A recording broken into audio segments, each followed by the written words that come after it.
সুপ্রভাত বন্ধুরা, তোমাদের সবাইকে আবার অনেক অনেক স্বাগত জানাই আমার চ্যানেলে। আশা করি সবাই খুব ভালো আছো আর আমরাও বেশ ভালো রয়েছি। আজ একদম সকালবেলায় এখন চলে এসেছি আমার ছাদে। আমার ছাদের গাছগুলোকে দেখেই তো আমার দিন শুরু হয়, তো ভাবলাম তোমাদেরকেও একটু শেয়ার করি। আর এখন হচ্ছে সকাল 9টার মতো বাজছে। এখন দেখতেই পাচ্ছ আমার হাতের সামনে রয়েছে থালাতে পিঠে আর গুড়, খেজুর গুড়। তো এই শীতকালের সকালবেলায় পিঠে আর খেজুর গুড়, মানে যদিও এটা কাল রাত্রের করা বাসি পিঠে আর খেজুর গুড় খেতে কিন্তু আমার সত্যিই খুব সুন্দর লাগে। আমি জানি না কার কীরকম মতামত, কিন্তু এটা আমার খুব ভালো লাগে। আর এটা আমি এখন দিচ্ছি পপোকে, পপো এখন সকালবেলায় এটাই খাবে। পপোরও খেতে খুব ভালো লাগে এটা। শীতকাল মানেই তো নানান রকমের ভাবে নানান রকম স্বাদের পিঠে বানানো। শীতকালের দিনটা এই জন্যই সবার প্রিয়। খাওয়া দাওয়ার দিক থেকে শীতকালের তো কোনো জুড়ি মেলা ভার। তো এই জন্য দেখো এখন পপো খুব খুশি পিঠেটা পেয়ে।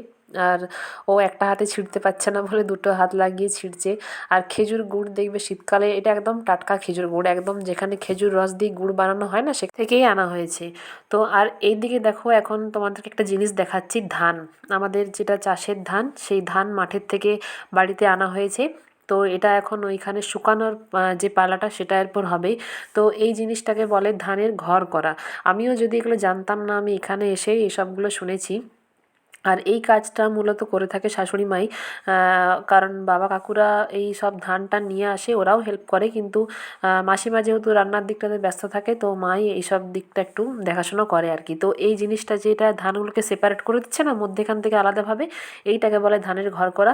আবার এটা কিছুক্ষণ পর এটা ভাঙতে হয়, তখন এটাকে বলে ধানের ঘরটা ভাঙা। তো এই সব জিনিসগুলো আমি এখানে এসেই শুনেছি।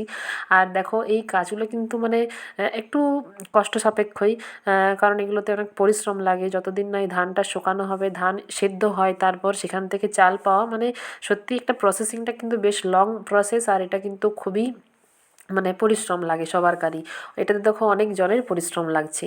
তো এইভাবে এটাকে বাড়িতে এনে এগুলোকে ধানটা যখন নিয়ে আসা হয় এখানে ঝাড়াই হয়, তারপর এইভাবে শুকিয়ে আর এরপরে কতগুলো বিক্রি করার ধান থাকে আর কতগুলো বাড়িতে যা সারা বছর যে খাওয়া হবে সেই ধান আলাদা করে রাখা হয়।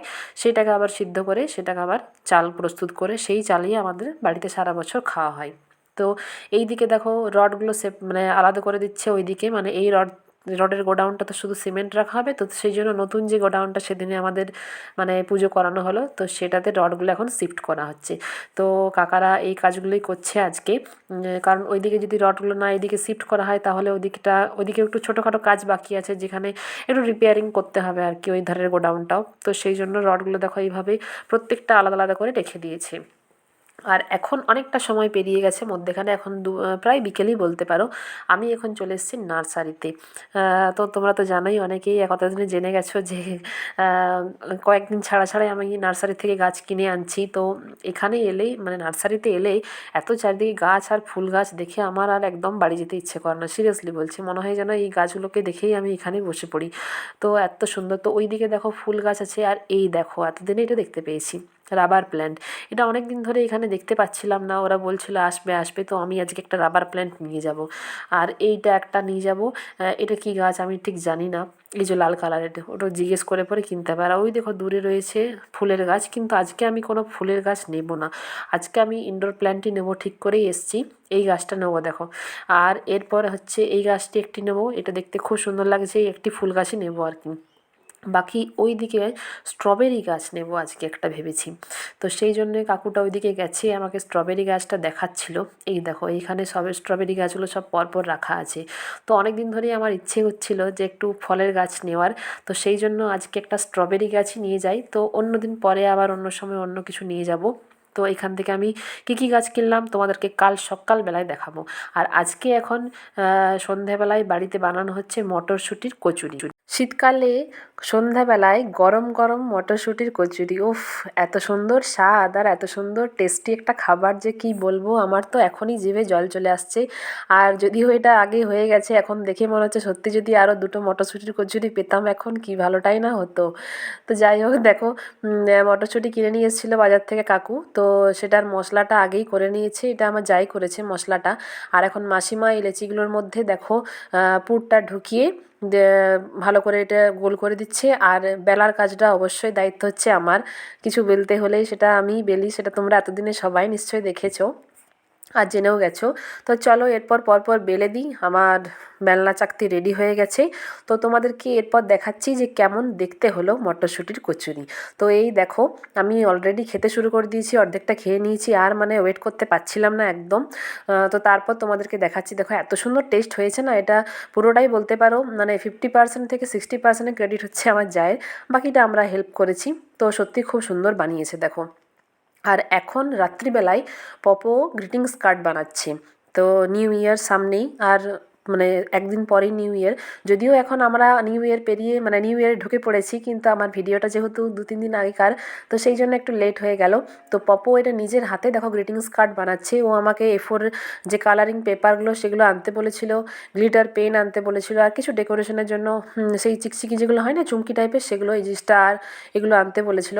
তো দেখো কি সুন্দর কেটে কেটে নিজেই বানাচ্ছে। আমি তো দেখেই পুরো অবাক হয়ে গেলাম যে এত দারুণ ও বানাচ্ছে। আর এই কনসেপ্টটা খুব সুন্দর যে নিজের হাতে আমি গ্রিটিংস কার্ড বানিয়ে আমার বান্ধবীদেরকে, আমার স্যার ম্যামদেরকে দেবো আর কি। আগে আমাদের ছোটোবেলায় গ্রিটিংস কার্ডের চল প্রচুর ছিল, কিন্তু এখন আর এই জিনিসটা দেখাই যায় না, তাই না? কার্ড তো এখন আর মানুষের মানে কার্ড দেওয়ার যে সেই সিস্টেমটা সেটা এখন আর নেই। সবাই এখন ডিজিটাল যুগে ফোন নিয়ে মেসেজ পাঠিয়ে দেয় হ্যাপি নিউ ইয়ার, তাতেই হয়ে যায়। তো দেখো পপো এখানে অনেক কিছু লিখেছে ভিতর থেকে। লিখেছে মাই ডিয়ার ফ্রেন্ড, ওর ফ্রেন্ডের নাম লিখেছে। I wish you a very happy new year. May this new year all your dreams come true. May you smile more, have more fun, more success and love. Being good health, my friend. I love you very, very much. Have a fantastic year ahead. I am always with you. তো সত্যি খুব সুন্দর লিখেছে। এটা যদিও লিখেছে phone দেখেই, এটা পুরোটাই ওর নিজের লেখা নয়, কারণ এখনও তো পুরো থরলি লিখতে পারে না সেন্টেন্স। তো যাই হোক, ফোন দেখেই লিখুক আর যাই হোক, মানে জিনিসটা খুব সুন্দর, এটা আমার খুব ভালো লেগেছে। আর সত্যি সত্যি এইভাবে বানিয়ে সব্বার জন্য রেডি করেছে। সব বান্ধবীদের জন্য, সব স্যার, অনেক স্যার ম্যামদের জন্য তৈরি করেছে। দেখো এই সুন্দর আঠা দিয়ে কী সুন্দর বানিয়ে দিচ্ছে। যেমনই হোক, ভালো হোক খারাপ হোক, বানাচ্ছে নিজের হাতে, এটাই অনেক। কারণ আগেকার দিনের মতন আমরা যেমন কিনে কিনে দিতাম সবাইকে, ও কিন্তু কিনে দেয়নি একটাও, এরকমভাবে সুন্দর বানিয়ে দিচ্ছে। তো সত্যি তোমাদের যদি একটু ভালো লেগে থাকে তো অবশ্যই কমেন্ট করে জানিও যে কেমন লাগলো। আর ভালো লাগলে কিন্তু অবশ্যই লাইক করো, তাহলে কিন্তু ওর খুব ভালো লাগবে। ও আমাকে বলেছিল তোমার ফ্রেন্ডদেরকে দেখাবে এটা।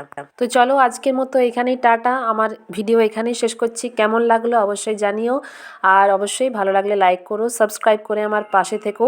তো তোমাদের সাথে দেখা হচ্ছে অন্য একটি ভিডিওতে, অন্য একটি ভ্লগে। ততক্ষণের জন্য tata, bye bye, good night. সবাই ভালো থেকো, সুস্থ থেকো, সাবধানে থেকো। দেখা হচ্ছে তোমাদের সাথে পরের একটি ভ্লগে। তো চলো টাটা।